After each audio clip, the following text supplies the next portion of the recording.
Hello दोस्तों, क्या आप जानते हैं चाइना जिस गति से अपना विकास कर रहा है वो दिन दूर नहीं जब चाइना पूरे विश्व को अपनी उंगलियों पर रखने लगेगा। दोस्तों, आप जानकर चौंक जाएंगे कि चाइना ने अकेले पूरे विश्व में 150 देशों में तकरीबन 375 लाख करोड़ उधार दे चुका है। इतना लोन तो वर्ल्ड बैंक और आईएमएफ ने भी नहीं दिया है। दोस्तों, इस वक्त पूरी दुनिया कोरोना जैसे भयानक वायरस से लड़ रही है, वहीं चाइना अपने आप को कोरोना से मुक्त कर अपनी ताकत बढ़ाने में लगा हुआ है। दोस्तों, आज की वीडियो में हम जानेंगे चाइना कैसे कर रहा है अपने आप को सर्वश्रेष्ठ होने के लिए तैयार। आइए शुरू करते हैं। चाइना ने काफ़ी देशों को उनकी जीडीपी से 20% से अधिक का लोन दे रखा है। यूएन के एक आंकलन के मुताबिक चाइना ने 2018 में तकरीबन 139 अरब डॉलर का इन्वेस्ट पूरे विश्व में किया है। अभी श्रीलंका की ही बात कर लेते हैं। महिंद्रा राजपक्षे जो श्रीलंका के अभी प्रधानमंत्री हैं, लेकिन पहले ये 2005 से लेकर 2015 तक वहाँ के राष्ट्रपति थे। माना जाता है कि जब ये राष्ट्रपति थे तब लंका काफ़ी ज़्यादा कर्जों के बोझ तले डूब गया था, क्योंकि उस वक्त हम्बन टाटा बंदरगाह पर काम शुरू हुआ था और इस प्रोजेक्ट के लिए 2004 से 2014 तक चाइना से तकरीबन 126 अरब डॉलर का कर्ज लिया गया और ये कर्ज एक बार नहीं बल्कि 5 बार लिया गया था। यही नहीं, इस प्रोजेक्ट को चाइना की सरकारी कंपनी हार्बर इंजीनियर ने बनाया और चाइना के एक्जिम नामक बैंक ने 85% पैसा भी लगाया था। बार बार चाइना से लोन लेने की वजह से ये हुआ कि श्रीलंका में विदेशी कर्ज बढ़ गया और ज़्यादा कर्ज की वजह से श्रीलंका को ये बंदरगाह चाइना को 99 साल के लिए लीज पर देना पड़ा। बंदरगाह ही नहीं बल्कि 15,000 एकड़ ज़मीन भी साथ में सौंपनी पड़ी और ये ज़मीन हमारे भारत से सिर्फ 150 किलोमीटर दूरी पर ही है। आपको थोड़ा तो समझ में आ ही गया होगा कि चाइना कैसे पहले मदद के बहाने कर्ज देता है और फिर वहाँ पर कब्जा कर लेता है।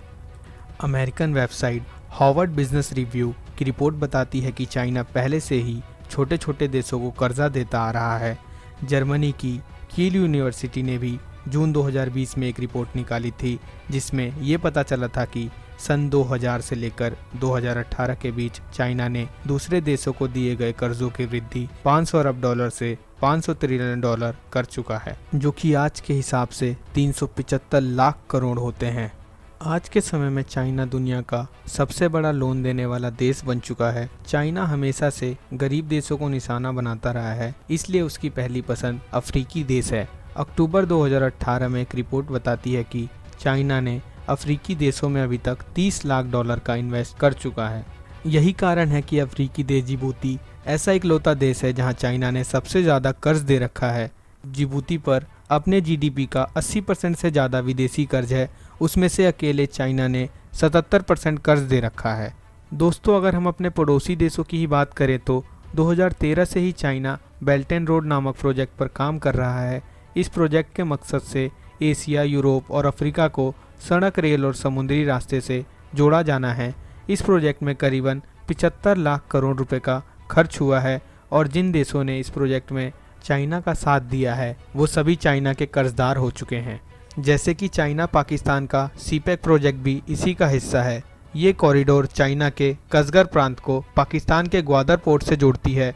इस प्रोजेक्ट में अभी तक तकरीबन 3.5 लाख करोड़ लग चुके हैं, जिसमें अकेले 80% खर्चा चाइना कर रहा है और इसी कारण पाकिस्तान चाइना के कर्ज तले डूबता जा रहा है। ऐसे ही नेपाल भी चाइना का इस प्रोजेक्ट पर समर्थन कर रहा है। पिछले साल चाइना के राष्ट्रपति शी जिनपिंग नेपाल के दौरे पर गए थे और उस दौरे में चाइना ने नेपाल के इंफ्रास्ट्रक्चर डेवलपमेंट के लिए 35 अरब देने का ऐलान किया था। यही कारण है कि कुछ दिन पहले नेपाल ने एक नया नक्शा जारी किया और लिम्पियाधुरा, काला पानी और लीपू लेक को अपना हिस्सा बताया, जबकि ये भारत के हिस्से हैं। ऐसा बोला जा सकता है कि चाइना ने ऐसा नेपाल से ज़बरदस्ती कराया हो। पाकिस्तान, नेपाल और श्रीलंका की तरफ बांग्लादेश भी इस प्रोजेक्ट का हिस्सेदार है और ये हमारे लिए चिंता का कारण हो सकता है दोस्तों, क्योंकि बांग्लादेश की सीमा बंगाल से होकर गुजरती है।